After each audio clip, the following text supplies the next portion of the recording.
Balaji study classes से हम लोगों ने पढ़ा था राष्ट्रवाद। राष्ट्रवाद का जन्म कैसे हुआ, क्यों हुआ, उसके बाद कांग्रेस की स्थापना क्यों हुई, ठीक है, क्यों हुई और कैसे हुई, ये हम लोग पढ़ रहे थे। तो हमारा था राष्ट्रवाद। राष्ट्रवाद में हम लोगों ने पढ़ा था स्वामी विवेकानंद तक। अब इसके आगे चलते हैं, हम लोग पढ़ते हैं राष्ट्रवाद में विदेशी तत्वों की भूमिका, मतलब राष्ट्रवाद उत्पन्न करने के विदेशी जो तत्व थे उनकी क्या भूमिका थी। तो आइए देखते हैं, पहला हमारा है 1776 अमेरिकी स्वतंत्रता संग्राम। इसमें जो राष्ट्रवाद को उत्पन्न करने वाले कारक हैं, इसमें एक अमेरिकी स्वतंत्रता संग्राम भी है जो 1776 में होता। देखते हैं अगला, शुरू करते हैं अमेरिका। पहला क्वेश्चन है, अमेरिका की खोज किसने की थी।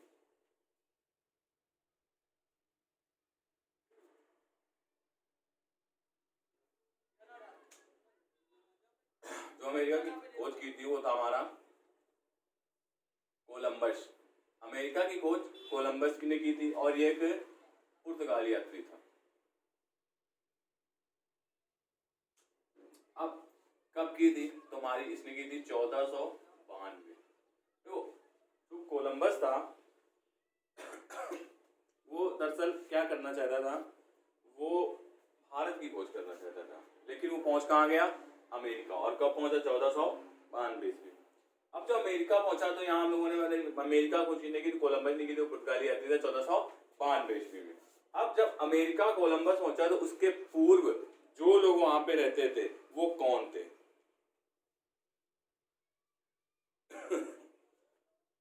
तो यहाँ लिखते हैं, कोलंबस से पूर्व अमेरिका के मूल निवासी कौन थे, उनको किस नाम से जाना जाता था, तो उनको नाम से जाना जाता था नॉर्थ सी मैन के नाम से जाना जाता था। ठीक है, कौन थे, नॉर्थ सी मैन,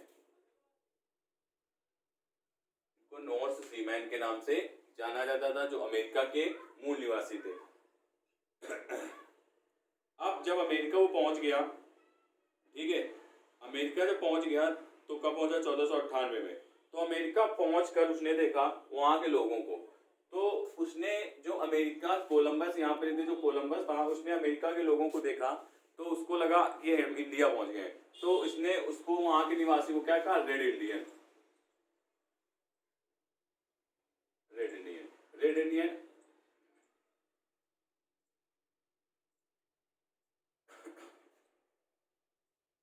अमेरिका के निवासी, रेड इंडियन अमेरिका के निवासी, किसने कहा, कोलंबस ने। तो अमेरिका जब वो पहुंच गया तो वहां के लोग को उसने देख के क्या कहा, रेड इंडियन कहा। इसके बाद भारत की खोज करना चाहता था, उसे लगा कि भारत आ गए, तो इसीलिए वहां के लोगों को देखो उसने क्या कह दिया कि ये रेड इंडियन कह दी। 1499 अब अमेरिका का जो अमेरिका नाम है ये कैसे पड़ा, तो 1499 इटली का एक भूगोल देखता था। 1499 में इटली के भूगोल वेदता, जो इटली के भूगोल वेदता थे वो थे अमेरिगो वेस्पुची, जो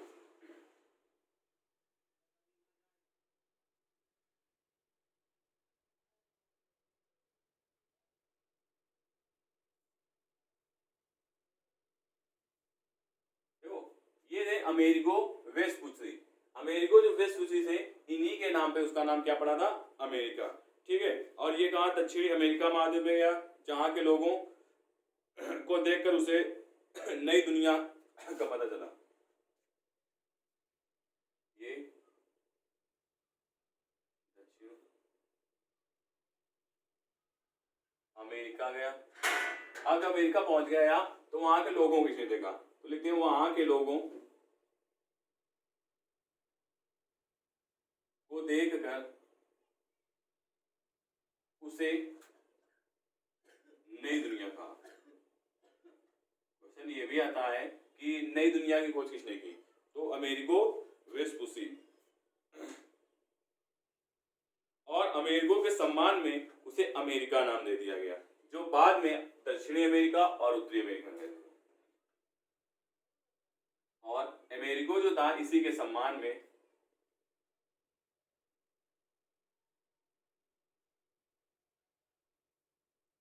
अमेरिगो के सम्मान में उसका नाम वहां का नाम चले, वहां का नाम अमेरिका रख दिया गया।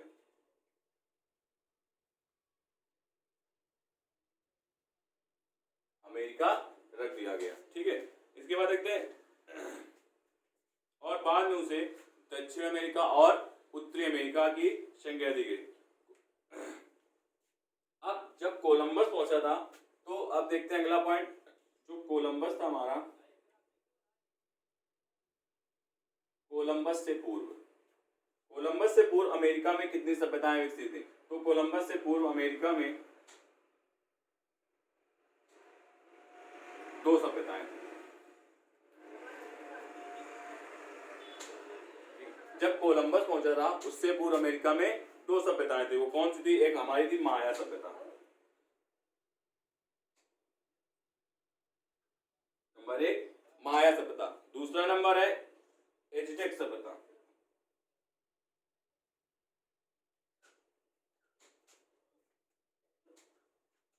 देखो, जो माया सभ्यता थी ये मैक्सिको की थी और मक्का की खेती के लिए प्रसिद्ध थी। मैक्सिको की सभ्यता थी मक्का की खेती के लिए प्रसिद्ध थी, ठीक है। अब क्वेश्चन यहां से आता है, मक्का की खेती के साक्ष्य कहां से मिले थे, तो अमेरिका की माया सभ्यता से मिले थे, ठीक है। और ये जो माया सभ्यता के लोग थे, ये पूर्णतया कृषि पर ही आधारित थे। अगला देखते हैं एज़टेक सभ्यता। ये इसमें क्या था? ये एक समुदाय था, यह एक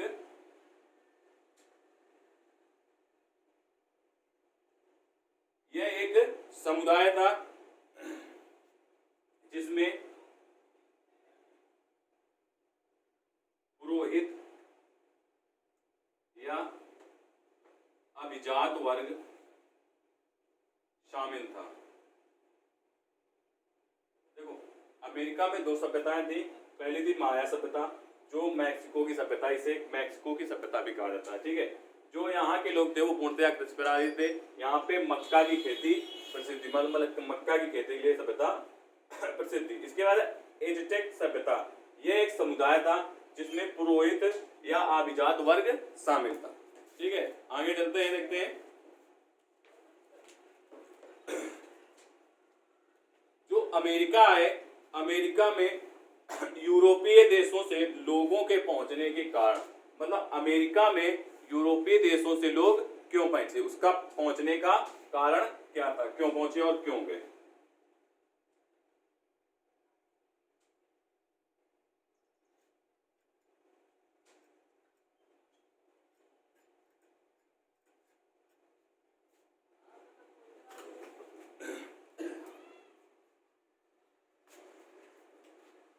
अमेरिका में यूरोपीय देशों से लोगों के पहुंचने के कारण, जो अमेरिका था वहां पे यूरोपीय क्यों गए थे, मतलब किस लिए गए थे, तो इसको हम थोड़ा देखते हैं 3G, शॉर्टकट में देखते हैं। 3G मतलब 3G। पहला है गोल्ड, ग्लोरी और गॉड।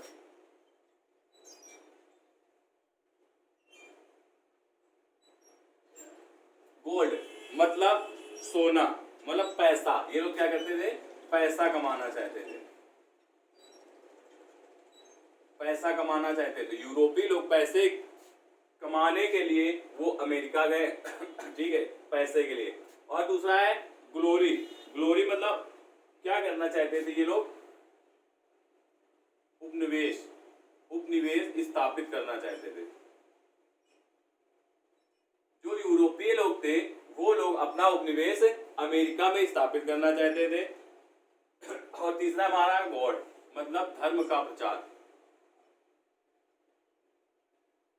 धर्म का प्रचार, यूरोपीय अपने जो धर्म का प्रचार वो अमेरिका में करना चाहते थे। तो इनका मेन कारण यही था, 3 पॉइंट थे, गोल्ड, ग्लोरी और गॉड। ठीक है, पैसा कमाना, उपनिवेश स्थापित करना और धर्म का प्रचार करना। आगे देखते हैं यूरोपीय देशों से आए लोगों से अमेरिकियों के ऊपर क्या प्रभाव पड़े। ठीक है,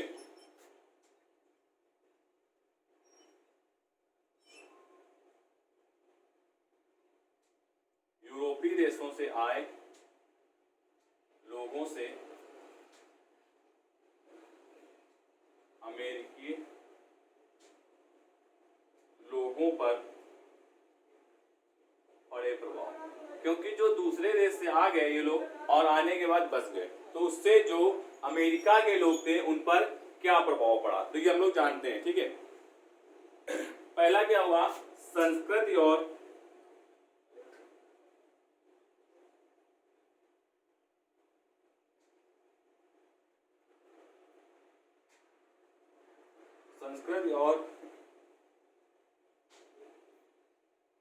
धार्मिक पतन। तो क्या हुआ, जब वो लोग अपने धर्म का प्रचार करने लगे तो कुछ लोग उनका धर्म मानने भी लगे। तो जब मानने लगे अमेरिका के मूल निवासी, तो जो वहां की जो संस्कृति थी उसका क्या हुआ, उसका पतन होने लगा। ठीक है, अगला है घातक बीमारियों के कारण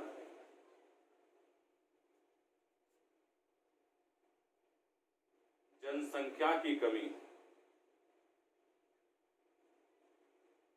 मतलब यूरोपीय देश थे, उनके बीमारियां भी थी, जो वो लोग हैं उनमें शामिल हो गए, तो उनमें भी बीमारियां होने लगी, जिससे क्या हुआ, जिससे जनसंख्या में कमी आई। अब तीसरा पॉइंट है वहां के मूल निवासी अल्पसंख्यक हो गए।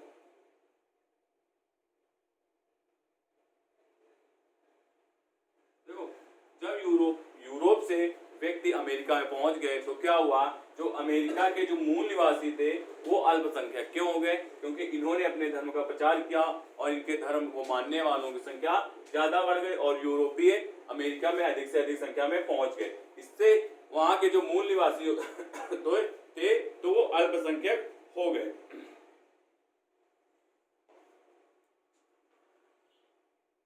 और इसके बाद अगला पॉइंट देखते हैं, अमेरिका में अंग्रेजों ने अपनी पहली बस्ती कहाँ स्थापित।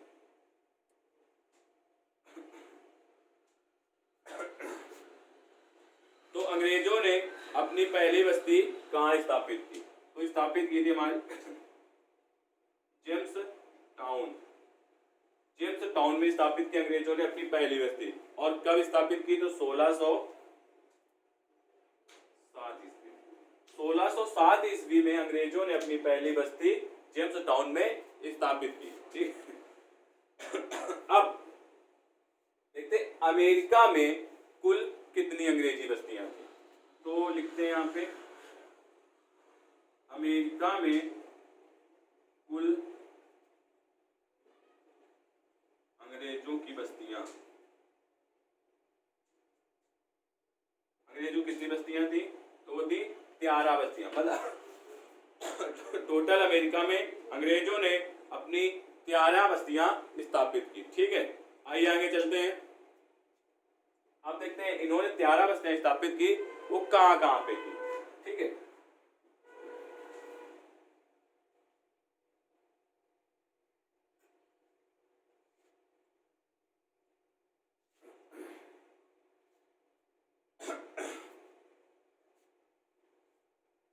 पहला था हमारा उत्तरी अमेरिका,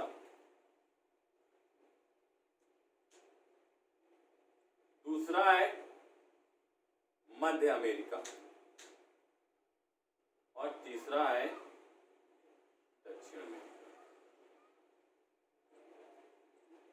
इन 3 जगहों पे इन्होंने क्या किया, इन्होंने अपनी जो बस्तियां थी वो स्थापित की और टोटल कितनी बस्तियां थी, 13 बस्तियां थी। तो पहली थी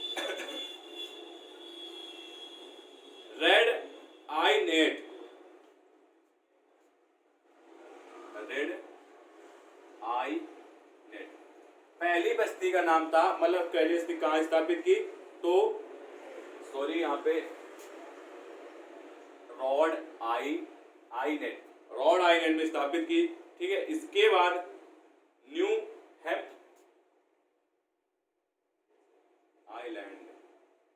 आइलैंड में स्थापित की। ठीक है, इसके बाद दूसरी बस्ती न्यू हैम्प शेयर,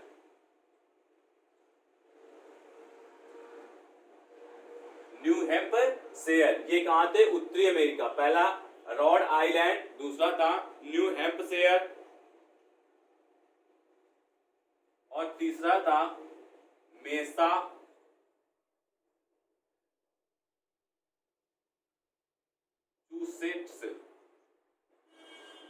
मैसाचुसेट्स में स्थापित की। और चौथा हमारा है कैनो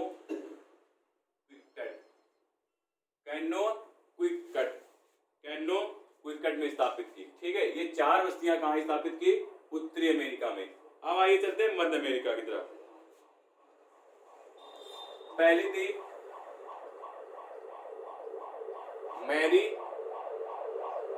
मैरीलैंड, पहले स्थापित की कहां पे, मैरीलैंड में। दूसरी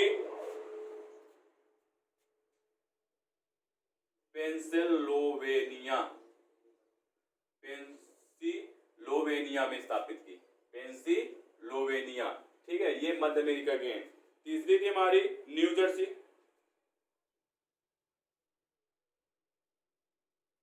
चौथी हमारी है न्यूयॉर्क। ठीक है, देखो जो उत्तरी अमेरिका में थी वो 4 थी।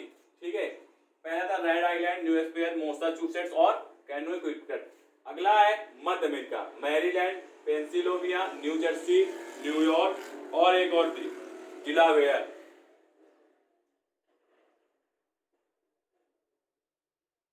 डिलावेयर में इन्होंने अपनी स्थापित की। मध्य अमेरिका में इन्होंने 5 बस्तियां स्थापित की। ठीक है, अगला है दक्षिणी उपनिवेश, दक्षिणी अमेरिका। ठीक है, यहाँ पे जो अमेरिका शब्द है यहाँ पे इनके उपनिवेश लगाए गए थे। ठीक है, क्या स्थापित किए गए थे, उपनिवेश। और कहाँ कहाँ स्थापित किए गए थे, Rhode Island, New Hampshire, Massachusetts, Connecticut, Maryland, Pennsylvania, New Jersey, New York, Delaware. अगला है दक्षिण उपनिवेश या दक्षिण अमेरिका में कौन से उपनिवेश स्थापित किए गए। तो पहला है जॉर्जिया,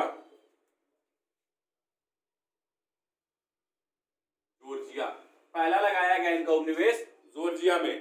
दूसरा लगाया गया वर्जीनियस,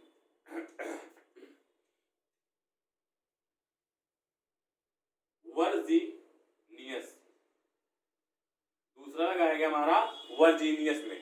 ठीक है, जॉर्जिया और वर्जीनियस। और तीसरा लगाया गया नॉर्थ कैरोलिना और चौथा लगाया गया साउथ कैरोलिना। ये इनके दक्षिण अमेरिका में 4 उपनिवेश स्थापित किए गए। तो टोटल कितने हुए 4, ये कहाँ के, उत्तरी अमेरिका के। 4 दक्षिणी अमेरिका, मतलब दक्षिणी अमेरिका के उपनिवेश, उत्तरी अमेरिका के उपनिवेश। ठीक है, यहाँ पे लिख देते हैं उपनिवेश। ये भी हमारा क्या है, उपनिवेश, और ये उपनिवेश। ठीक है, तो ये यूरोपियों द्वारा स्थापित किए गए थे और टोटल 13 बस्तियां थी। ये ये 13 बस्तियां हैं जिन्होंने उत्तरी अमेरिका, मध्य अमेरिका और दक्षिण अमेरिका में इन्होंने अपने उपनिवेश स्थापित किए थे। अगली तरफ चलते हैं, अमेरिकी स्वतंत्रता संघर्ष। अमेरिकी स्वतंत्रता संघर्ष। हाँ, अगला कौन है? अमेरिकी स्वतंत्रता संघर्ष। ठीक है, इसकी तरफ देखते हैं हम लोग। अमेरिका स्वतंत्रता संघर्ष। ठीक है, इसमें पहला पॉइंट है, मातृ देश इंग्लैंड। ठीक है, जो इंग्लैंड उसने अमेरिका पे कब्जा कर रखा था, तो मातृ देश इंग्लैंड के प्रति सहानुभूति की कमी, सहानुभूति की कमी, जो मातृ देश इंग्लैंड था उसके प्रति सहानुभूति की कमी उत्पन्न होने लगी थी। ठीक है, और दूसरा पॉइंट है बौद्धिक जागृति।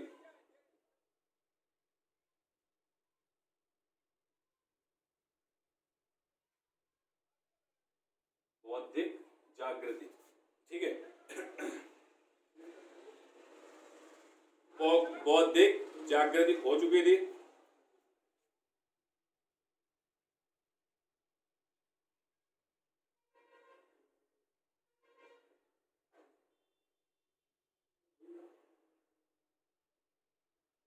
बौद्धिक जागृति हो चुकी थी।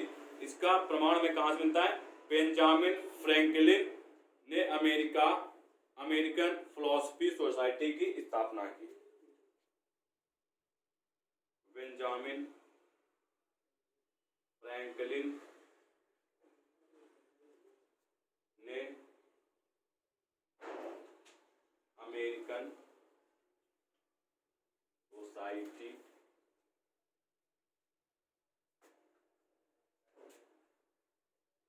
की स्थापना की। ठीक है, बेंजामिन फ्रैंकलिन ने क्या किया? अमेरिका सोसाइटी की स्थापना की। और ठीक है, अमेरिकन यहाँ पे फिलॉसफी है। ठीक है, फिलॉसफी सोसाइटी की स्थापना की। किसने? देखो क्वेश्चन यहां से फिर आएगा कि अमेरिकन फिलॉसफी सोसाइटी की स्थापना किसने की?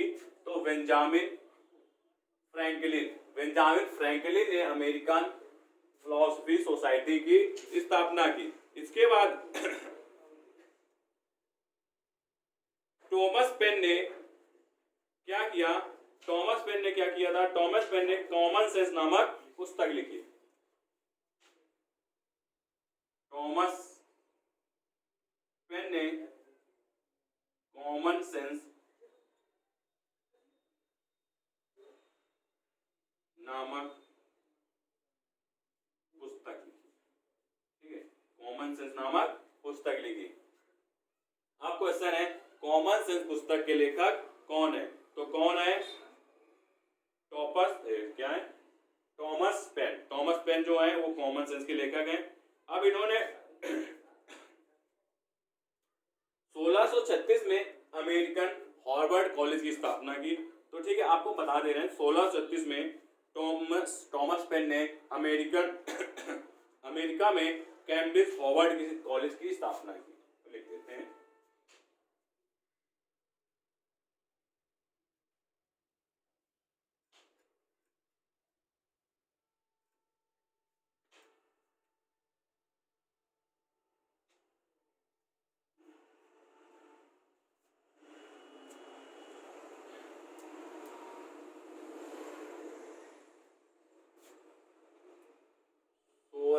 छत्तीस में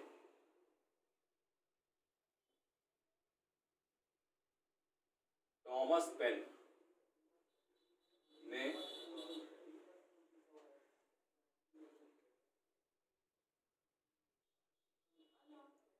अमेरिका में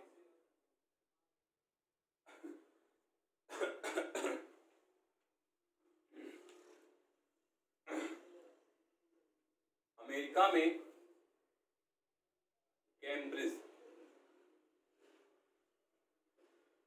कैम्ब्रिज में हार्वर्ड कॉलेज की स्थापना की। हार्वर्ड है यहाँ पे, कॉलेज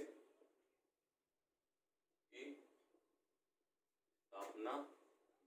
देखो क्वेश्चन है फिर से, हार्वर्ड कॉलेज की स्थापना किसने की? तो थॉमस पेन ने की, 1636 में की, कैम्ब्रिज में की। ठीक है, चारों याद रखना पॉइंट यहाँ पे। अगला है 1693 में वर्जीनिया में विलियम एंड मेरी कॉलेज की स्थापना की। ठीक है, 1693 में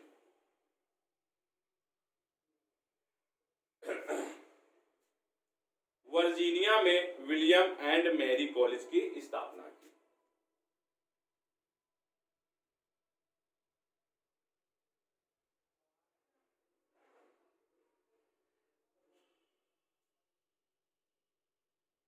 विलियम एंड मेरी कॉलेज की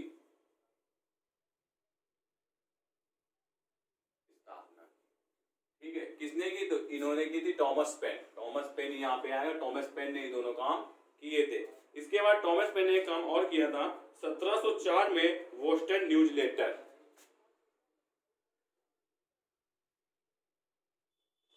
बोस्टन न्यूज लेटर, ये क्या है? ये एक समाचार पत्र है। ये क्या है? एक समाचार पत्र। बोस्टन न्यूज लेटर जो है वो एक समाचार पत्र है, को जारी किया।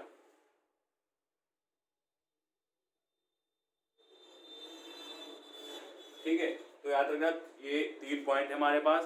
पहला है हमारा 1636 में थॉमस पेन ने कैम्ब्रिज में हार्वर्ड कॉलेज की स्थापना की। दूसरा हमारा पॉइंट है 1693 में वर्जीनिया में विलियम एंड मेरी कॉलेज की स्थापना की। 1704 में बोस्टन न्यूज़पेपर की स्थापना, बोस्टन न्यूज लेटर है यहाँ पे, जो कि एक समाचार पत्र है, उसने जारी किया। ठीक है, अगला है गवर्नर का स्थानीय परिषद में तनाव। अगला पॉइंट है गवर्नर, जो गवर्नर था, ठीक है, तो गवर्नर व स्थानीय परिषद, जो स्थानीय परिषद का अधिकारी, स्थानीय परिषद थी में तनाव।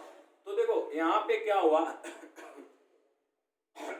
जो देखो हमारे 2 पॉइंट हो चुके हैं। पहला हो चुका है मात्र देश इंग्लैंड के प्रति सहानुभूति की कमी, बौद्धिक जागृति। तीसरा हमारा है गवर्नर स्थानीय परिषद में तनाव।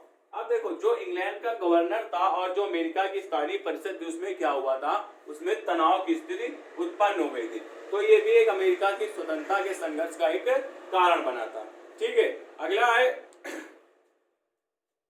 चौथा नंबर, सप्तवर्षीय युद्ध। देखो जो सप्तवर्षीय युद्ध हुआ था, उससे भी अमेरिका में क्या हुआ था? तनाव की स्थिति, मतलब स्वतंत्रता संघर्ष के उत्पन्न हुए थे सप्तवर्षीय युद्ध में। अब कब से कब तक चला था? 1756 से लगा के 1763 तक सप्तवर्षीय। 1756 से 1763 तक। अब ये किसके बीच हुआ था? तो याद रखना इंग्लैंड और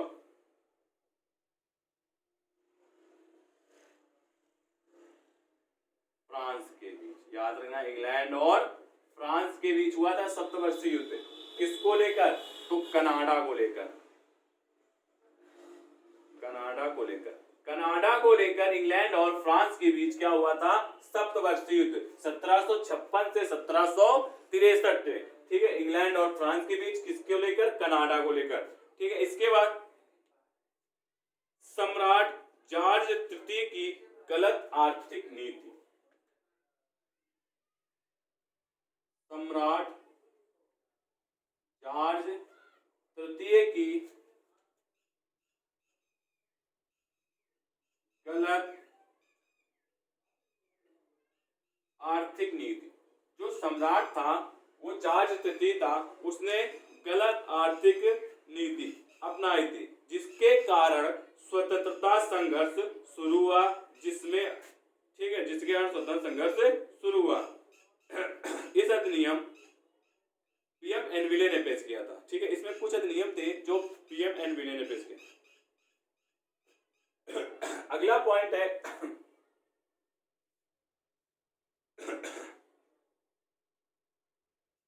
ब्रिटिश संसद व अमेरिकी उपनिवेशों में संवैधानिक मतभेद, थोड़ी सैद्धांतिक है यहाँ पे, होगा ब्रिटिश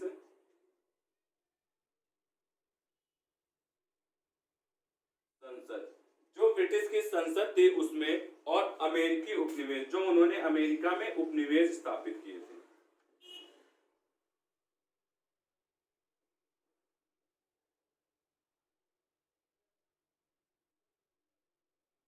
अमेरिकी उपनिवेश में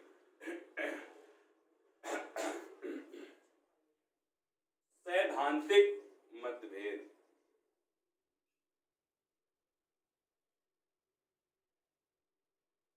इनमें क्या हुए थे, सैद्धांतिक मतभेद उत्पन्न हो गए थे, जिसका एक कारण क्या था, अमेरिकी स्वतंत्रता संघर्ष, इसका भी एक कारण था। ठीक है, आइए आगे चलते हैं। इसके बाद अमेरिकी स्वतंत्रता संघर्ष की प्रमुख घटनाएं, उस पर नजर डालते हैं। अमेरिकी स्वतंत्रता संघर्ष की प्रमुख घटनाओं पे देखते हैं।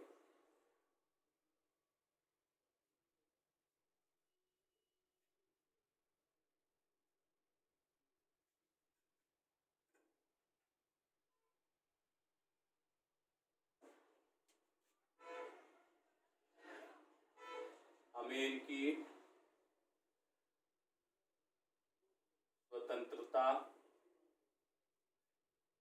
संघर्ष की प्रमुख घटनाएं, देखो जिसमें घटनाएं घटी थी वो कौन सी प्रमुख घटनाएं थी। तो पहला था 1624 में अमेरिकी बस्तियों पर इंग्लैंड के नियंत्रण की शुरुआत। 1624 में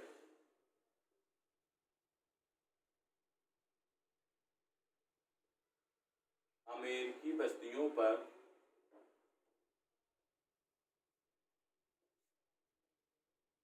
इंग्लैंड के नियंत्रण की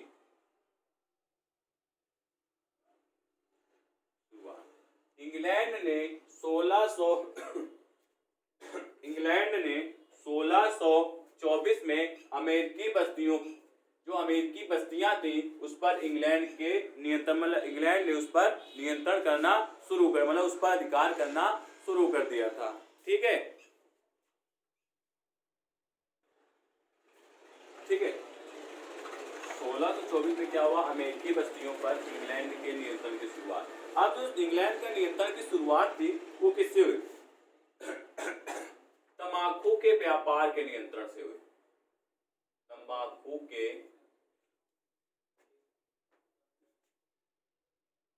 व्यापार के नियंत्रण से हुई। देखो इंग्लैंड ने क्या किया, जो अमेरिका में बस्तियां थी अमेरिका के मूल निवासियों की, वहां पे उन्होंने 1624 में क्या किया, नियंत्रण करना शुरू कर दिया। अब जब नियंत्रण करना शुरू कर दिया तो उस नियंत्रण की शुरुआत तंबाकू के व्यापार पर नियंत्रण से हुई। उस नियंत्रण की शुरुआत किससे हुई, तंबाकू के व्यापार के नियंत्रण से हुई। अगले पॉइंट की तरफ आते हैं, 1651।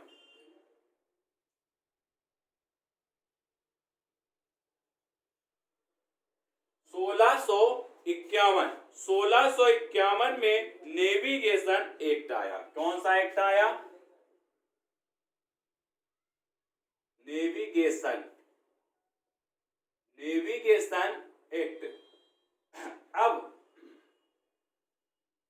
जो ये नेविगेशन एक्ट था, इसमें क्या था, इसमें था जो इसमें अमेरिकी उपनिवेश ब्रिटिश जहाजों के अलावा कोई दूसरा जहाज उपयोग नहीं कर सकते थे। क्या लिखते हैं यहां पे?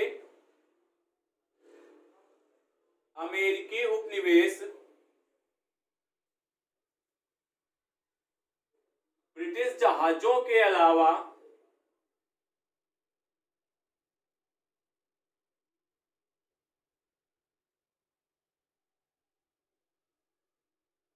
कोई दूसरा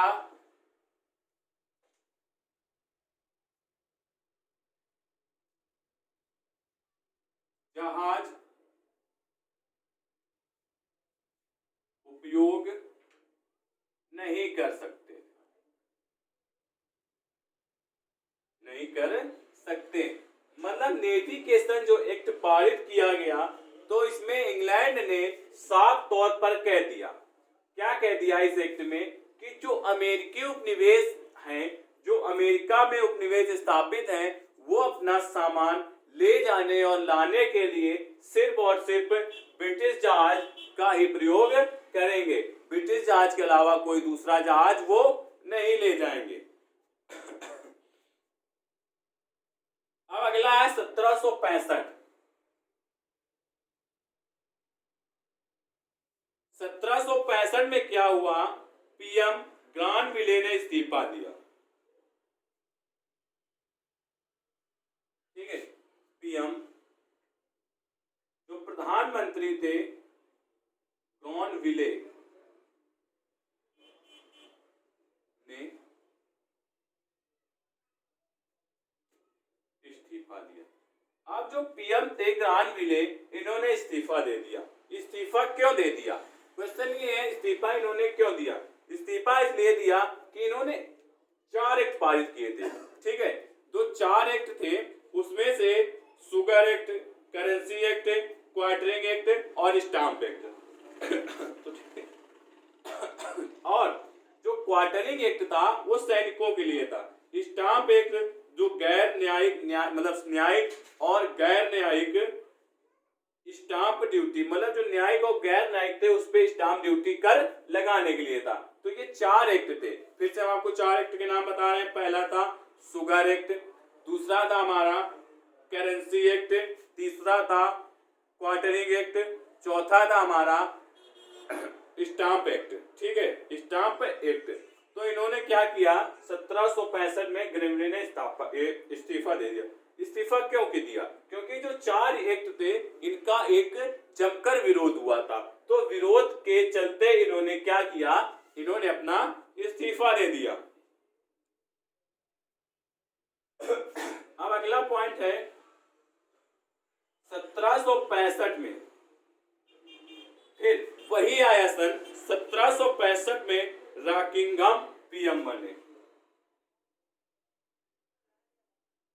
रॉकिंघम पीएम बने। ये क्या हुए? ये पीएम बन गए, रॉकिंघम पीएम बने। और 1766 में इन्होंने स्टाम्प एक्ट रद्द कर दिया। 1766 में स्टाम्प एक्ट रद्द कर दिया। स्टाम्प एक्ट को क्या किया इन्होंने? रद्द कर दिया। कब? 1766 में। क्योंकि सबसे ज्यादा विरोध इसमें स्टाम्प एक्ट का ही हुआ था। क्यों? क्योंकि वो जो था न्यायिक और गैर न्यायिक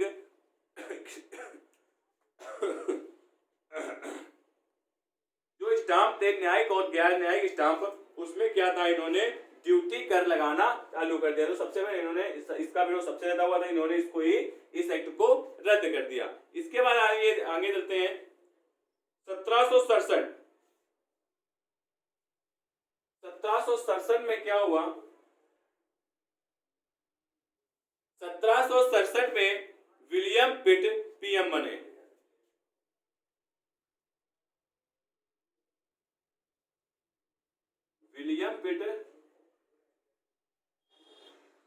विलियम पिट जो थे वो पीएम बने।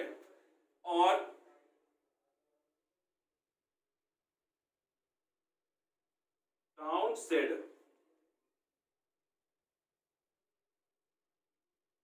अर्थ मंत्री बने। विलियम पेट जो थे वो पीएम बनाए गए और टाउनसेट जो थे वो अर्थ मंत्री बनाए गए। ठीक है।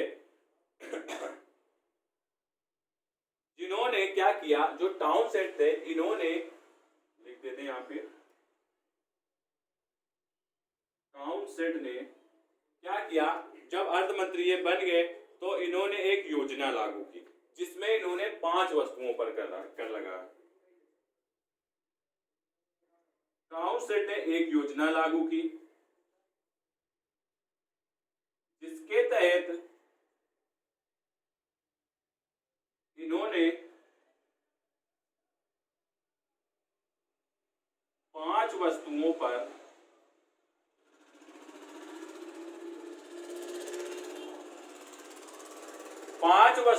क्या किया, इन्होंने कर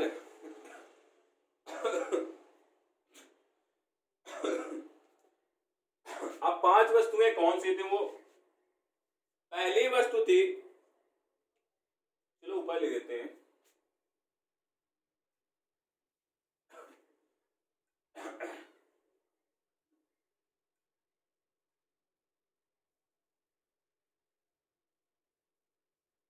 इन्होंने क्या किया, 5 वस्तुओं पर कर लगाया। पहला था चाय, इन्होंने चाय पर लगाया। ठीक है। और दूसरा था सीसा, कागज और सिक्का धातु। सीसा, कागज, सीसा, कागज, सिक्का धातु और रंग।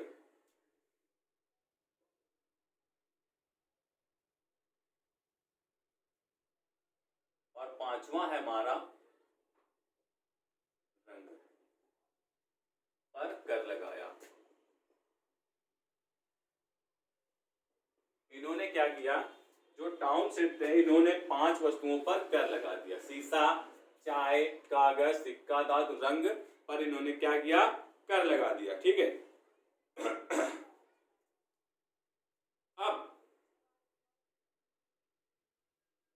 5 मार्च 1770 डेट आती है, 5 मार्च 1770। जो 5 मार्च 1770 को जो घटना घटी थी वो घटना बोस्टन हत्याकांड के नाम से जानी जाती है।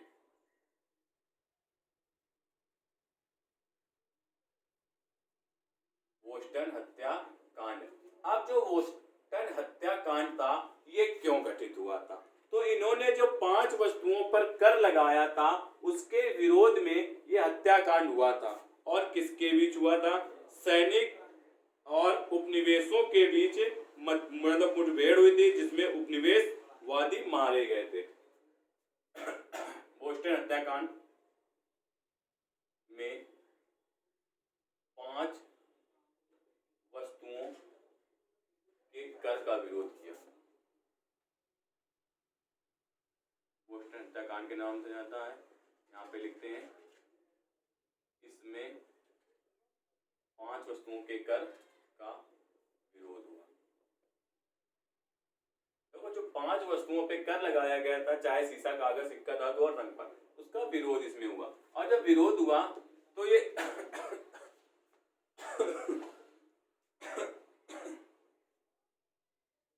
तो इसमें क्या हुआ, विरोध हुआ जिसमें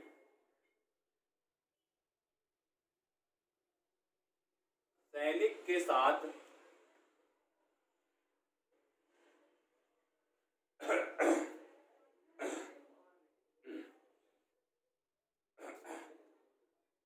मुठभेड़ में उपनिवेशवादी मारे गए। ठीक है। तो उपनिवेशवादी क्या किए गए? मारे गए। किसमें? बोस्टन हत्याकांड में। क्वेश्चन यहां से आएगा, बोस्टन हत्याकांड कब घटित हुआ? तो 5 मार्च 1770। ठीक है। अगला चलते हैं हम लोग। जब यह हत्याकांड हुआ, इसमें उपनिवेशवादी मारे गए, तो फिर 1770 में ही टाउनसेट ने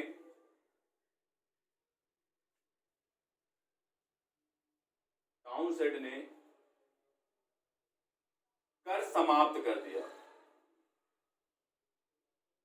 कर जो कर लगाया था इन्होंने 5 वस्तुओं पर, उसको क्या किया, इन्होंने समाप्त कर दिया, परंतु चाय पर कर लगा रखा। परंतु चाय पर कर लगाए रखा। ठीक है। इन्होंने क्या किया, जब ये हत्याकांड हो गया, मुठभेड़ हो गई, उपनिवेशवादी मारे गए, तो 1770 में ही टाउनसेंड जो अर्थ मंत्री था, इन्होंने क्या किया, इन्होंने कर को समाप्त कर दिया। और जब कर को समाप्त कर दिया तो इसमें सीसा, कागज, सिक्का, धातु और रंग के जो कर थे इनको समाप्त कर दिया, परंतु चाय के कर को इन्होंने समाप्त नहीं किया और चाय पर कर लगा रहने दिया। ठीक है। इसके बाद चलते हैं हम लोग 1770 में इन्होंने खत्म कर दिया। अब 16 दिसंबर 1773 में बोस्टन टी पार्टी की घटना हुई।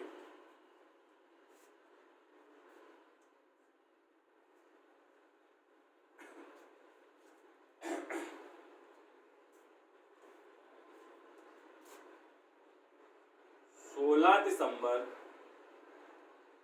1773। देखो ये पॉइंट है इसलिए क्योंकि इन्होंने क्या किया, इन्होंने चाय पर कर लगाए रखा। तो जब ये घटना हुई कहाँ थी, ये बोस्टन हत्याकांड हुआ था कर के विरोध में। कर के विरोध में ये बोस्टन हत्याकांड हुआ था। जब ये हत्याकांड सैनिक और उपनिवेशवादियों के बीच हुआ तो उपनिवेशवादी मारे गए, तो टाउनसेंड ने क्या किया, जो अर्थमंत्री था, इन्होंने क्या किया, इन्होंने इस कर को समाप्त कर दिया, लेकिन चाय पे कर रखा। अब जब चाय पे कर रखा और घटना कहाँ की थी, बोस्टन की, तो उसके बाद चाय का जब कर रखा तो उसके बाद फिर इसका विरोध हुआ। तो 16 दिसंबर 1773 में बोस्टन टी पार्टी, आप लोगों ने नाम सुना होगा, बोस्टन टी पार्टी की घटना कब घटी, तो 1773, 16 दिसंबर 1773। ठीक है, Boston T party, Boston T party, इसी कारण ये घटना घटी थी। चाय पर इन्होंने कर लगा दिया था टाउनसेंड ने, तभी ये घटना घटी थी बोस्टन टी पार्टी की। ठीक है। अब इसका नेतृत्व किसने किया, बोस्टन टी पार्टी का नेतृत्व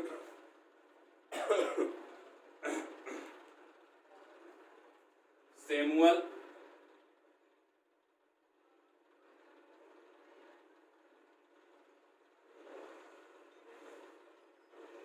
एडम्स। ठीक है, सैमुअल एडम्स ने क्या किया, इसका नेतृत्व किया, जिसमें क्या था, जिसमें ब्रिटेन का एक जहाज, सुनो इसकी आपको हम घटना सुनाते हैं, बोस्टन टी पार्टी घटना कैसे घटी। जिसमें क्या हुआ था, जिसमें ब्रिटेन का एक जहाज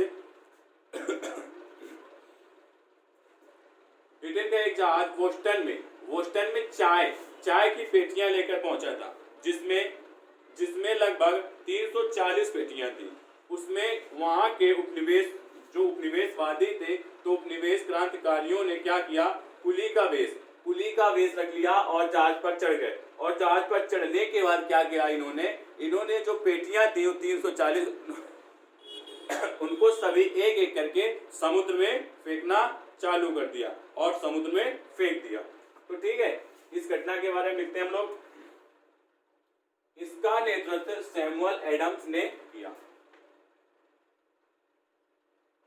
और ये घटना थी क्या, ये घटना थी ब्रिटेन का एक जहाज, यहां पे लिखते हैं,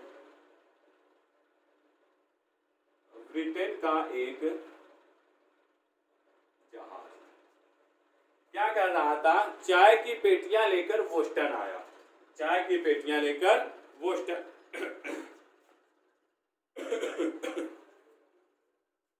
ब्रिटेन का एक जहाज चाय की पेटियां लेकर बोस्टन पहुंचा था, जिसमें 340 चाय की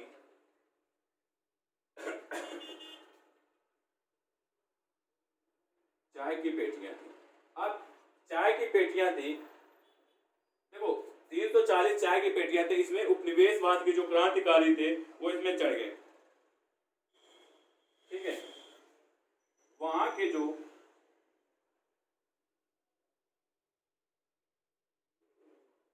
उपनिवेश वहां के उपनिवेश क्रांतिकारी जहाज में कुली की वेश में देश में चढ़ गए और सभी चाय की पेटियों को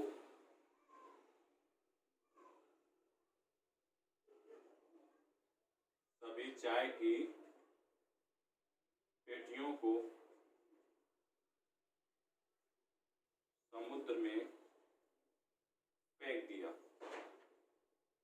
ठीक है, क्या किया, सभी चाय की पेटियों को समुद्र में एक एक करके फेंक दिया। ठीक है, तो बोस्टन टी पार्टी, क्वेश्चन यहां से आता है कि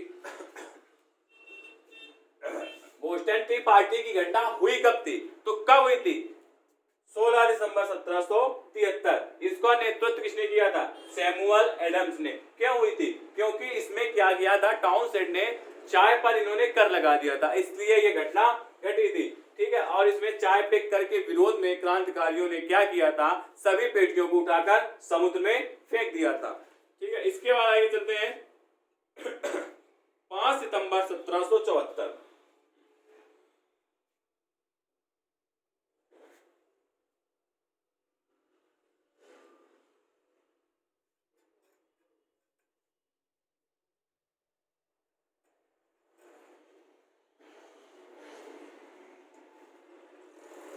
सितंबर 1774।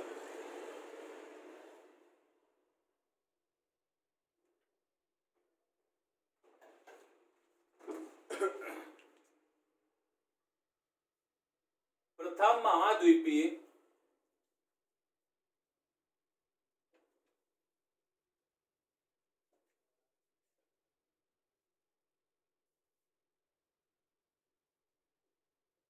कांग्रेस अधिवेशन।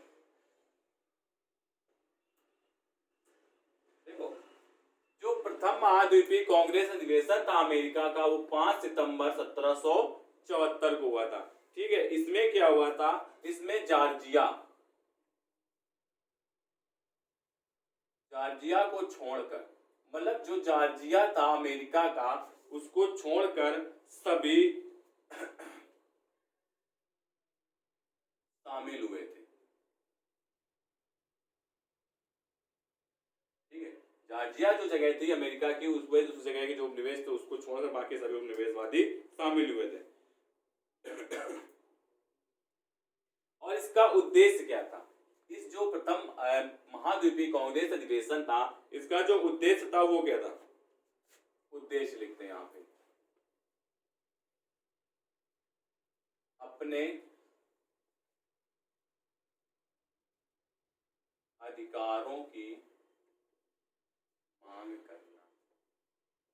तो देखो, जो उपनिवेशवादी थे अमेरिका के, उन्होंने इस अधिवेशन में इंग्लैंड से अपने अधिकारों की मांग की थी, और जॉर्जिया जो था उसको छोड़कर बाकी सभी शामिल हुए थे इसमें, हम प्रथम अधिवेशन में। ठीक है, अगला आते हैं 10 मई 1775। 10 मई 1775 को द्वितीय महाद्वीपीय कांग्रेस अधिवेशन हुआ था।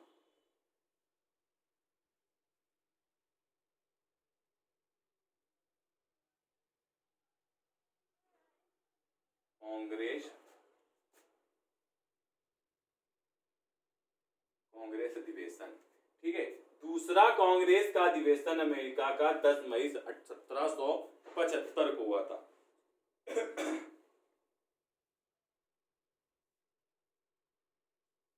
जो फिलाडेल्फिया में हुआ था। ठीक है,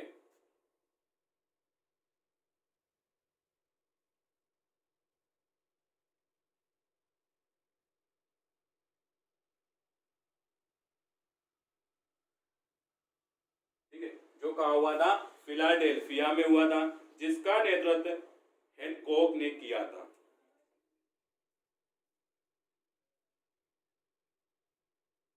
जिसका नेतृत्व हैनकॉक ने किया। इसमें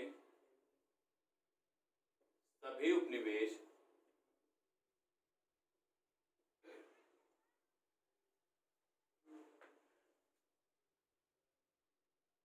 शामिल हुए।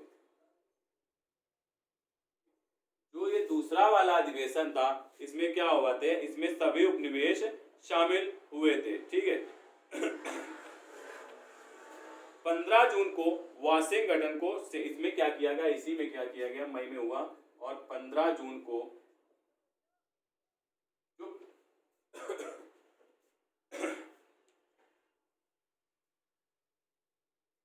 वाशिंगटन को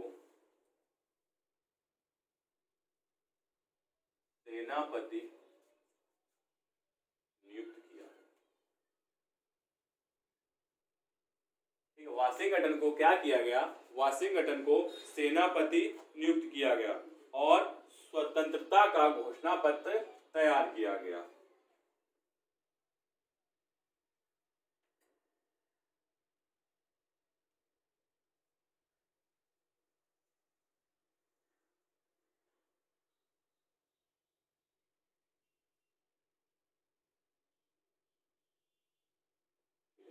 स्वतंत्रता का घोषणा पत्र तैयार किया गया, किसमें, द्वितीय अधिवेशन में, और स्वतंत्रता की घोषणा कर दी गई। ठीक है। अब देख लेते हैं हम लोग इस घोषणा पत्र में क्या लिखा था। द्वितीय महाद्वीपीय कांग्रेस के रिचर्ड हेनरी ने स्वतंत्रता का जो प्रस्ताव रखा, किसने रखा, रिचर्ड हेनरी ने। लिख देते हैं यहाँ पे।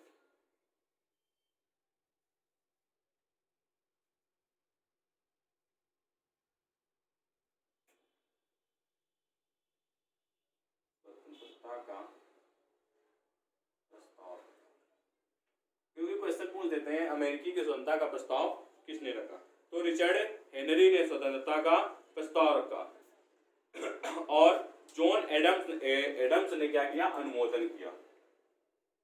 जॉन, और यहाँ पे जॉन एडम्स ने अनुमोदन किया। देखो प्रस्ताव किसने रखा, क्वेश्चन है, तो रिचर्ड हेनरी ने रखा और जॉन एडम ने इसका अनुमोदन किया। ठीक है, अनुमोदन किया। और जेफरसन की अध्यक्षता में 5 सदस्यीय समिति का गठन हुआ।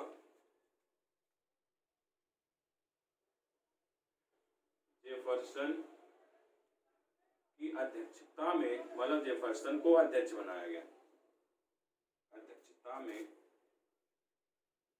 5 सदस्यीय समिति का गठन हुआ। ठीक है। अब देखो समिति का गठन हुआ, जिसमें क्या किया गया, जिसमें स्वतंत्रता का मसौदा तैयार किया गया, जिसने स्वतंत्रता का मसौदा तैयार किया। ठीक है, इन्होंने क्या किया, इन्होंने स्वतंत्रता का मसौदा तैयार किया। और इसके बाद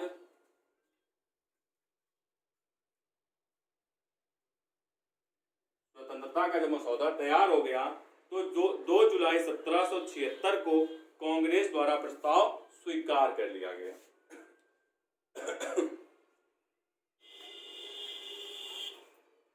2 जुलाई 1776 को कांग्रेस द्वारा यह प्रस्ताव स्वीकार कर लिया गया। मतलब स्वतंत्रता का प्रस्ताव 2 जुलाई 1776 को स्वीकार कर लिया गया और 4 जुलाई 1776 को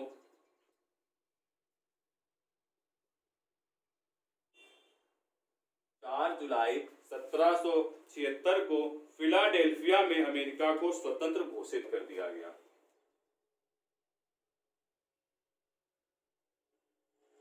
फिलाडेल्फिया में अमेरिका को स्वतंत्र घोषित कर दिया गया। ठीक है, और अमेरिका का स्वतंत्रता दिवस भी 4 जुलाई को ही मनाया जाता है। अमेरिका स्वतंत्र हो गया। ठीक है, आज के लिए इतना ही। चलते हैं दोस्तों, हमारे चैनल को लाइक करें, सब्सक्राइब करें और शेयर करना ना भूलें। जितना आप ज़्यादा से ज़्यादा सब्सक्राइब करेंगे उतना आपको हम अच्छी अच्छी क्लासें देंगे। ठीक है,